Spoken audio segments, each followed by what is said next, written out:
Oh, it was awesome. So I'm glad you recognized me. Instead of just letting myself enjoy it, I was sort of guilty the whole time, but I was enjoying it.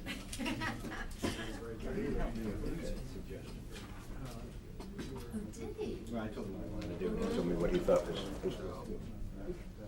So were you pursuing that? Right. Right, I'm right. not sure it's gonna work out. I'm sure it was Marines. I'm not 100%. Yeah. But I won't. Just a speculation. But I won't dissuade you from that. He does have a soft spot for Marines. That has been noticed.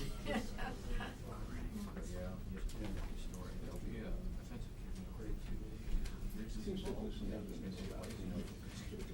maybe definitely a Brig been there much before. Yeah. I took him to a Fort Johnson a few years ago. Very little to say. No, this trip is pretty. Look, I got this card on this. Hey, here you go. Years ago we had a trip. Took mine off. Hey, what's going on? Stars, you guys are off. Took it off. Shit. Moved it off in Iraq. Yeah, that's what he did.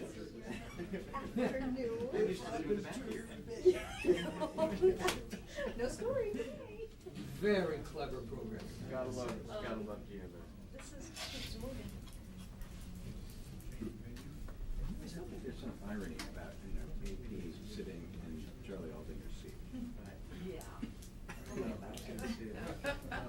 don't like it. Do you get him print his name backwards on your back? Is that weird? Good morning. Bob made me, because Bob has to sit. I thought I They made Will do it when I was here, Will do it. So like it was, yeah, so it's because they prefer. You get very summarily overhead. Summarily removed. You're summarily removed? Is it only because? Well, I can top that. I was removed from Charlie was still there. Oh, that's never good. The rules. Yes, there are rules. You learn very In quickly. a very discreet, subtle way. Yeah. You never know. You know how things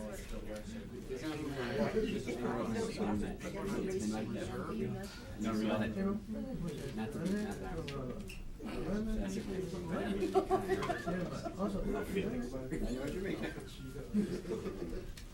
Now it's like there's a goop. You told me scoop. Going on here? Oh, it's double D. That's right.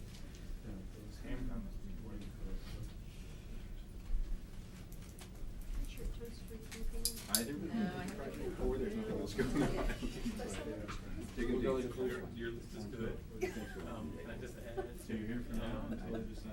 They took the ladies' room and really pissed us off. This is my, Yeah, that's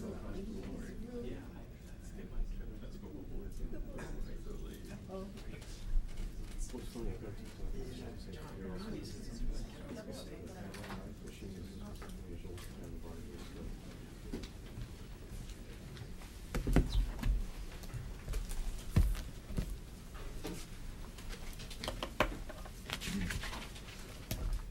Good afternoon. In Iraq, during an 8-hour period over the past 2 days, there were 9 seemingly coordinated attacks in the city of Kirkuk, resulting in 3 Iraqi policemen killed, 7 Iraqi policemen wounded, plus at least 11 Iraqi civilians killed and another 14 wounded. These kinds of attacks indicate that there are still cells of hardened, lethal, and merciless individuals who do not hesitate to kill innocent civilians in an effort to undermine the legitimate government of Iraq. We see today that the government of Iraq and its increasingly capable security forces are continuing to take the lead in countering the efforts of those who oppose freedom. As an example of that, over the past month, 12 more Iraqi battalions, an additional 4 Iraqi brigades, have assumed a lead in exercising security responsibilities over Iraqi territory. Also, during the past month, 7 more bases have been transferred from the coalition to the Iraqi government. In Afghanistan, U.S., NATO, and Afghan security forces continue efforts to counter Taliban and other elements opposed to the elected Afghan central, provisional, and district governments. Operations are intended to extend the reach of the Afghan government into areas where there's been little presence before, as well as extending humanitarian and reconstruction efforts. The performance of the 59,000 Afghan security force members continue to improve, and they are taking the lead in many of these operations. 3 final notes, if you'll indulge me. One about yesterday, one for today, and a comment about tomorrow. Yesterday, all of us in the Joint Staff Directorate for Operations were very pleased to see our boss, Lieutenant General Conway, nominated for promotion and assignment as the 34th Commandant of the Marine Corps. We're not anxious to see him leave, but if you got to leave, that's a hell of a way to go. So we're very, very proud of him. Today, importantly, is the 231st birthday of the United States Army. And though as I stand before you today as a joint officer by definition, you'll forgive me if I'm a little bit biased toward my Army today. I haven't been around for all 231 years, but I've been around for a while. And I see today not only the best Army in the world, but I see soldiers and units today who have answered the call to duty, who are far more experienced, more adaptive, and more capable than any time since I started out as a young paratrooper in the 82nd Airborne Division in the early 70s. And tomorrow, there's an important ceremony here at the Pentagon, a reminder of why we all do what we do. The ceremony tomorrow at 1:30 will be to dedicate the grounds for the memorial to those who were killed in the September 11, 2001 attack on the Pentagon. It's for those who were killed and their families that all of us privileged to wear the uniforms of our nation have pledged our support. We'll never forget them, nor those who were killed in New York and Pennsylvania on that day, and all of us in uniform are ever grateful for our brothers and sisters from all services who have paid the ultimate price in this global war against terrorism. And with that, I'd be glad to take your questions. Please, sir. General, President Bush said today that Iraqi and U.S. forces are working to restore security in Ramadi. Could you tell us specifically what's being done in Ramadi? Also, the U.S. military death toll is nearing 2,500, and could you give us your thoughts on the mounting toll? Well, first, to the second part of your question. Each and every loss is felt hard by our nation, by the unit from which those individuals come, and certainly mostly by their families. I don't know that there's ever a way that you can adequately thank a family for the sacrifice that they make in the loss of a loved one. It's the hardest thing I think any of us ever have to go through when we experience those kinds of losses. Yet it's important to remember that there is a mission and there is a greater good which sometimes necessitates tremendous sacrifice. And the fact that we have had in our nation and in many other nations young men and women who have stepped forward fully knowing the consequences of their action to serve their nations in this time of war, to help the people of Iraq, to help the people of Afghanistan, restore order, to establish legitimate governments, representative governments, I think speaks volumes about this generation of young people. So I guess I would say, rather than focus on an aggregate number, I think it's more important for us to remember that there are individuals in that aggregate number, and those individuals are those to whom we should be very, very grateful, and to their families. To Ramadi. I've said up here the past couple of times that Ramadi is probably the most contentious city in Iraq, and I think it continues to be that way. It is ultimately the responsibility of the Iraqis to decide how they want to deal with reestablishing order and security in Ramadi, and we believe that they are in fact doing that. We have a significant role in helping them do that with our own military forces and our forces that operate as embedded trainers and in other ways to support the Iraqi security forces.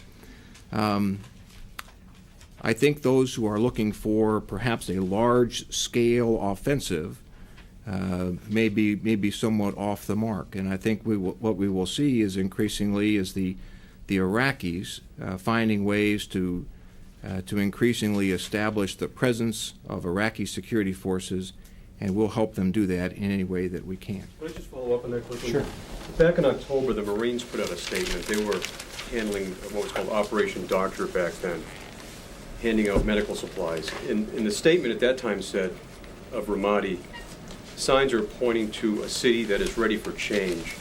Also said Iraqi army and police units were preparing to take to the streets. And I'm wondering, over the past 8 months, what has happened in Ramadi? How is it allowed to deteriorate? Is it a question of these Iraqi units weren't ready to take responsibility? Or is it a question of not enough U.S. forces where you pushed the insurgents out of Fallujah, they went to Ramadi, and you just couldn't cover all those areas? Essentially, what happened to Ramadi? Well, I think there's a number of issues, and as much as we'd like to say it was this, it's a combination of a number of effects.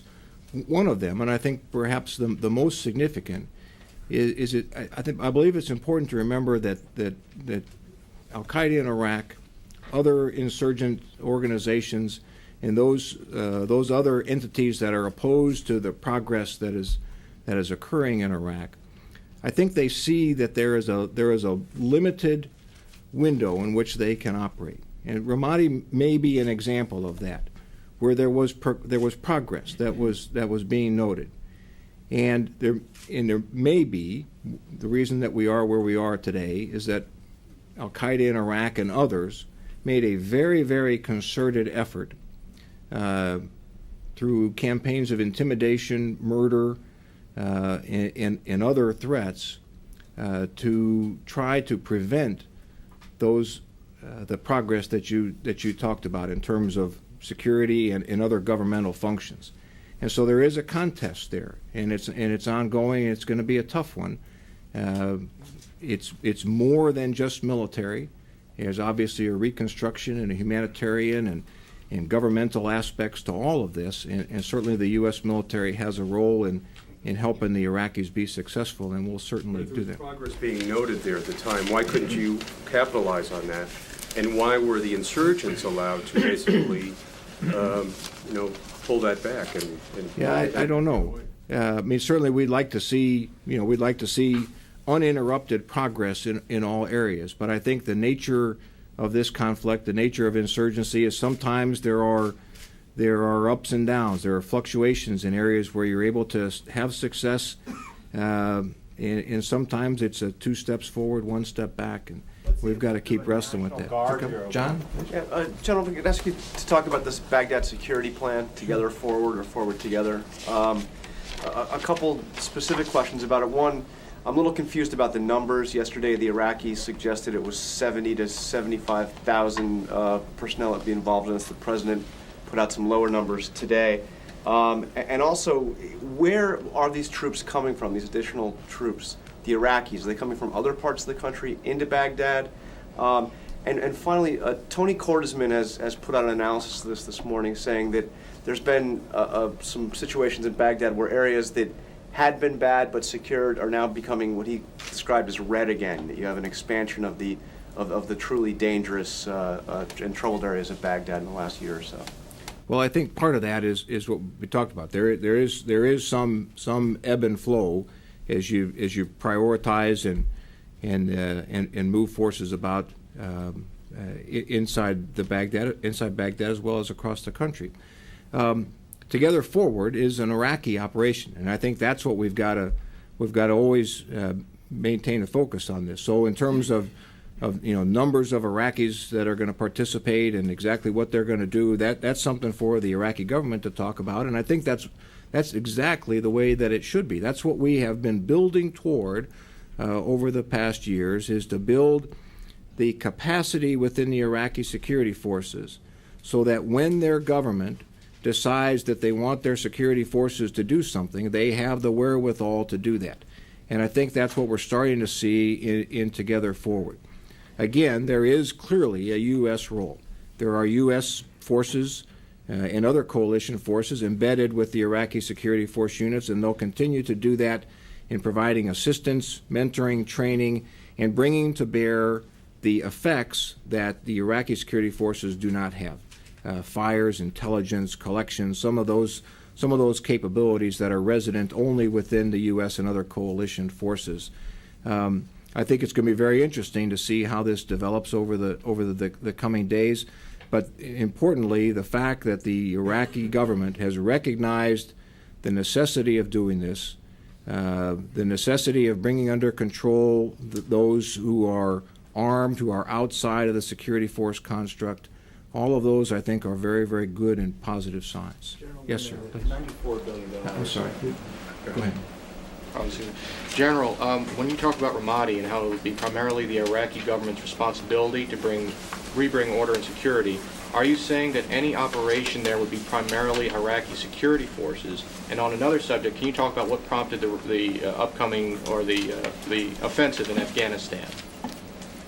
In Ramadi, Iraq is a sovereign nation, so the requirement, the responsibility for establishing security in a sovereign nation is that government's responsibility.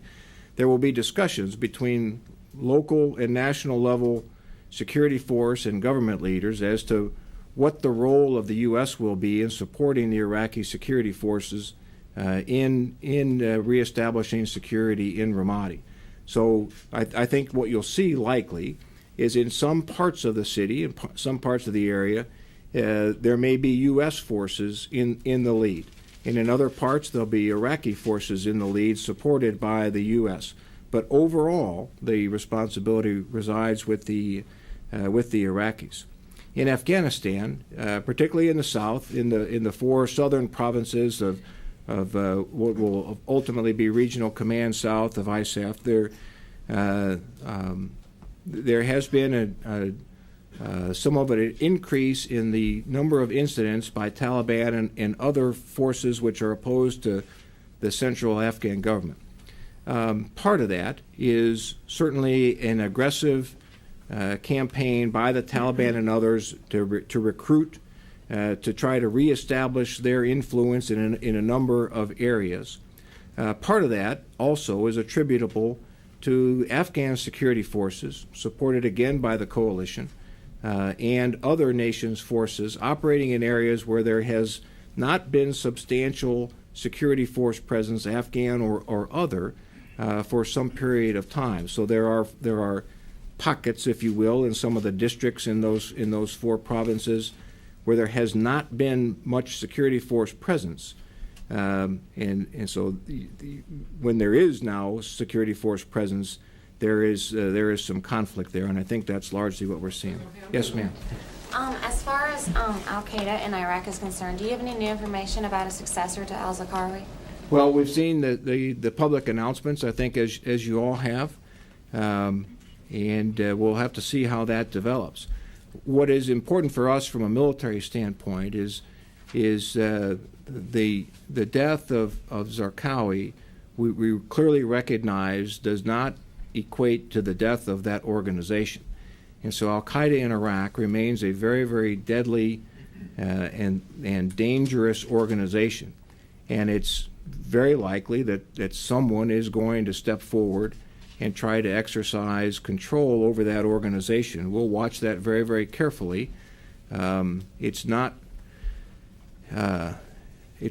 unlikely that there may be some reluctance of individuals to step forward because of some of the successes that the Iraqi and U.S. and other coalition forces have had against that organization. But General, could we follow up on that, please? Can I follow up on that, please? Thank you.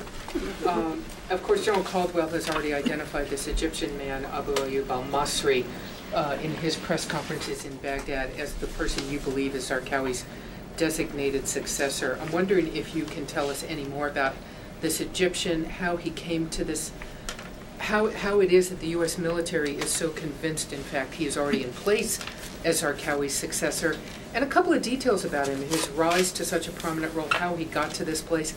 And do U.S. troops at this point even have the information in hand about him, so if they came across him and captured him, they would know who they have? Well, he's said that he has assumed the leadership. We have enough information to do what you talked about. Do you have a photograph of him? Do you know what he looks like, General Ham? That would be inappropriate, Barbara, for me to talk about that. We have enough information to do what you the things that you talked about. General, please, could you help us identify this person, though? Because we've heard his name is al-Masri, then al-Mujahir, now al-Dardiri. Which are those all in the same person? And how is the U.S. identifying this person by name specifically? Well, again, this individual said that he is the successor for the leadership of al-Qaeda in Iraq. Whether he is or not, I think we'll have the intelligence effort in theater try to make that assessment. If he is, in fact, exercising the leadership role in al-Qaeda in Iraq. But who is he? I mean, when it comes up on your morning brief, your PowerPoints or whatever, what is the name that appears at the top of that when identifying him? What name is the U.S. military using to identify him? Well, that's obviously pretty sensitive information, and so I wouldn't want to talk about that here. But it is important for us to track, to see if in fact there is someone who steps forward and is able to exercise control, and we'll watch that very, very carefully. And that individual, obviously, if there is such an individual, would be subject to a fair amount of intelligence effort to locate that individual and for us to take action in conjunction with the Iraqis to prevent him from exercising control. I'm sorry. It sounds as if you don't believe that he is actually in control. You've said a couple of times he claims he's in control, and it sounds as if you're still trying to figure out if he is indeed in control. Is that the case? I think I'd stand by it. He has said he's in control. We have a number of intelligence means that are focused on that organization, and we'll try to best we can to determine who the key leaders are, who the operatives are, and those individuals operate at some individual peril. I'm sorry, 3 times. We'll come back. I have 2 questions actually. With the Zarqawi thing, no one is talking about anymore about the Haditha issue. So where's the investigation and where is it now, and why hasn't it been released yet? And another question: the Council on American Islamic Relations has called for the punishment of the Marines who sang this song against the Iraqi people or made fun of them. So are you going to, because the Pentagon has said that it was insensitive, are you going to take steps against these people? Not here. I've heard about the I guess it's a video or something that you're talking about. I've not seen it. I'm fully confident that the commanders of those organizations will take the appropriate action. With regard to the Haditha investigation, the investigation is not yet complete. So when the investigation is complete, and as it is appropriate to do so, information will be made available as to the results of that investigation and any results thereof. But until that time, premature. Thanks, General. Back around the time of the January election in Iraq, General Casey predicted he'd probably have recommendations on troop numbers by spring. With the delay in forming the government, that's obviously been pushed back. Has he indicated to the Joint Staff when his next troop recommendation will come? And do you have any marks on the wall that are sort of hard stops, like contracts for troop ships, alert notices, that sort of thing, that are sort of, deadlines for those decisions? General Casey, General Eikenberry in Afghanistan, clearly in consultation with General Abizaid, are continually making assessments as to what the right force presence is in the theater. There's not a set timeline upon which those assessments are due and when recommendations from those commanders would come through the chairman to the Secretary of Defense for decision. But I think you said it exactly right. We were expecting an assessment and a recommendation in the spring. The government didn't form, so the conditions weren't quite right. So clearly the assessment and recommendations will be pushed a little bit to the right. but I don't think it will be too terribly long. With regard to the movement of units, there are a number of units that are identified to deploy in the coming months, and each of those units has its own individual timeline. When they have to ship their equipment, when they have to load on airplanes and get to Kuwait and do their training and those kinds of things. And we watch that pretty carefully, and the commanders, certainly in consultation with the Secretary of Defense and making recommendations to the Secretary of Defense, say, yes, I need this unit, or I don't. A great example of that is the 2nd Brigade of the 1st Infantry Division, where the commander said, I don't need this unit right now, and so that unit is temporarily suspended. We haven't talked about IED trends lately. You talked about the toll of U.S. troops going up. We heard a couple weeks ago in the Pentagon's 6-month report that the U.S. is diffusing and detecting about half the IEDs it's encountered, but we don't get a sense of whether those trend lines are going up in terms of actual attacks and sophistication. It's a touchy subject, but can you at least broadly address it? Are attacks going up also as our detection rate goes up? The vehicle-borne improvised explosive devices, the VBIEDs, still compose a very small percentage of the overall attacks, yet the casualties that they produce, both from both the U.S. and other coalition and to Iraqis, security force and civilian, are disproportionate to that number of attacks. So the number of attacks quite low, but the casualties are fairly high for VBIEDs.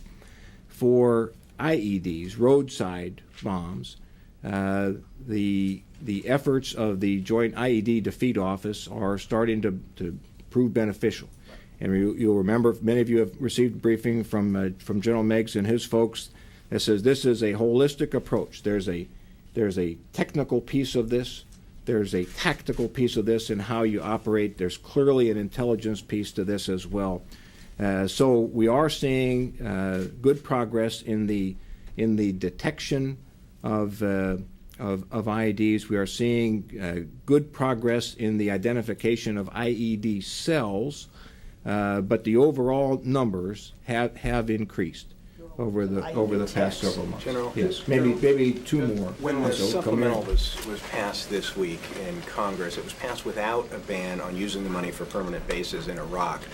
That clause in different forms is included in both the House and Senate version, and I'm told it was taken out in conference by a vote with the support of the Pentagon. And I'm just wondering if you can tell us what the objection is to writing such a ban into the legislation. I'm sorry, I cannot, but I think we can take that and ask the OASD folks to answer that. General, question on the troop reduction and what might happen with that. We're increasingly hearing the argument both inside and outside of government that now that the government in Iraq is formed, that there ought to be a firm timeline for the withdrawal or redeployment of U.S. troops, not to cut and run or to send the wrong signal to the insurgents, but to send a strong signal to the Iraqi government that they're under some firm timeline to step up to the plate. What do you think, from a military standpoint, what's wrong with that argument of having a firm timeline for the withdrawal or redeployment of troops? Well, there's pros and cons, I think, to establishing a date certain vice purely conditions based, and I think, frankly, what will happen is this will be discussed between the two governments, clearly with the input of the security force leaders, U.S. coalition and Iraqi, and they'll come to the best conclusion. I'm quite confident that, in fact, I'm absolutely certain that General Eikenberry, General Casey, General Abizaid are fully understanding that having a larger force than necessary is not a productive way of operating. But having too small a force is not a productive way of operating either. So those commanders are charged with that very difficult decision of balancing of what's too large to be an onerous presence and what's too small to be effective. That's tough business for those commanders to wrestle with, and they rely obviously heavily on the input from their subordinate commanders, from their Iraqi and Afghan counterparts. And so I think we'll see over the coming months those kinds of discussions on again and off again, but ultimately it is those commanders who make the recommendation to the Secretary to say, we think this is the right force and we ought to increase or we ought to decrease based on those conditions rather than a date certain. And I think that's probably, that approach is probably the right way for us to operate for now. Can we close the loop on al-Masri? I'm sorry? Can we close the loop on al-Masri? Is he the, but there's 3 names being floated out there. Is it your understanding that it's all the same person being called by different names, or is there some question as to whether there's different people that are claiming to be? I would say there is an individual who has claimed to be the successor to Zarqawi of al-Qaeda in Iraq. But there's different names associated with those people. Are they different people, or are they one person with many different aliases? We have a variety of intelligence capabilities that will try to determine if there is an individual or individuals who are exercising, who are trying to step forward and exercise control. You want me to give you an answer to which I don't have an answer right now. You guys don't know if this is one person or if there's 2 or 3 people If I did know, I wouldn't say. Last question, please. Jamie's question. The number of troops in Iraq has fluctuated. Went from like about 132,000 to a certain point last week. Today, the latest number we have was about 127,000. Are you saying it would be wrong? Can you explain that decrease, and would it be wrong for us to look at that as perhaps the beginning of a trend downward? I think General Casey last weekend talked about, the plan over the coming weeks and perhaps the year. The recent decrease has been first this. You recall again the 2nd Brigade of the 28th Division, Pennsylvania Army National Guard, is at the end of its rotation. So many of its soldiers have already redeployed out of Iraq and are staging for movement home. So we are at about 127,000, and that accounts for a large part of the reduction over the past week or so.